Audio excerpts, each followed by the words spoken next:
मंडळाचे पावसाळी अधिवेशन 27 जून पासून मंत्रिमंडळानं राज्यपालांना अशी शिफारस केली आहे की 27 जून पासून ते असावं। त्यामुळे आता येत्या 27 जून पासून विधिमंडळाचं पावसाळी अधिवेशन सुरू होणार आहे। राज्य मंत्रिमंडळानं तशी शिफारस गुरुवारी राज्यपालांना पाठवली।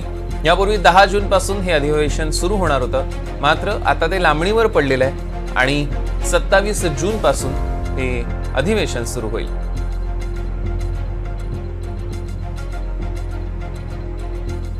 बघतोय विधिमंडळाचं पावसाळी अधिवेशनाची तारीख आधी 10 जून अशी ठरलेली होती, मात्र आता राज्य मंत्रिमंडळानं राज्यपालांना शिफारस पत्र पाठवलेलं आहे। त्यांच्याकडे शिफारस केलेली आहे की ही जे काही विधिमंडळाचं अधिवेशन आहे ते 10 जून ऐवजी विधिमंडळाचं पावसाळी अधिवेशन 27 जून पासून सुरू व्हावं।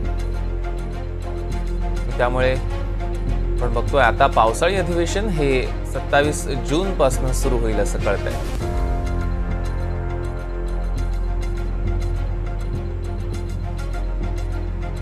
तो या क्षणाची मोठी बातमी, मंत्रिमंडळानं राज्यपालांकडे शिफारस केली आणि 10 जून पासून सुरू होणारं अधिवेशन आता अधिक लांबलेलं आहे, लांबणीवर पडलेलं आहे। सागर कुलकर्णी आपले प्रतिनिधी आपल्यासोबत फोनलाईन वरून जोडले गेलेत, त्यांच्याकडून अधिकचे अपडेट्स घेऊया। सागर, पावसाळी अधिवेशन आता 27 जून पासून सुरू होणार असं कळतंय, काय अपडेट्स?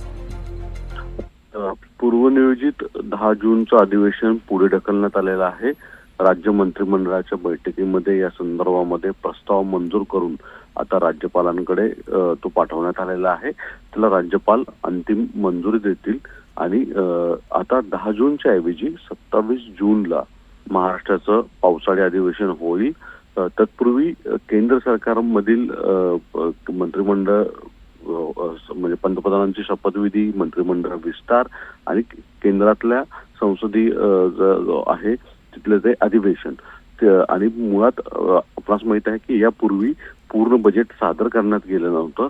त्यामुळे महाराष्ट्रामध्ये राज्यातल्या नेत्यांचा विचार सुरू आहे की हे अधिवेशन हे महत्वाचं अधिवेशन असणार आहे, कारण की या अधिवेशनानंतर थेट आता महाराष्ट्रामध्ये विधानसभेच्या निवडणुका असणार आहेत। त्यामुळे महाराष्ट्रामध्ये सुद्धा काही महत्वाचे निर्णय घ्यायचे असतील तर तोपर्यंत त्याला प्रशासकीय कालावधी मिळावा लागणार आहे, कारण की महाराष्ट्रामध्ये विधान परिषदेची आचारसंहिता सुरू आहे। अशा प्रक्रियेमध्ये फारशा प्रशासकीय यंत्रणांना गती देता येत नाही।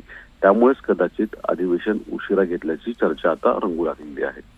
निश्चितच सागर, या संदर्भातले अधिकचे अपडेट्स आम्ही तुमच्याकडून घेणार आहोत। तुर्तास धन्यवाद।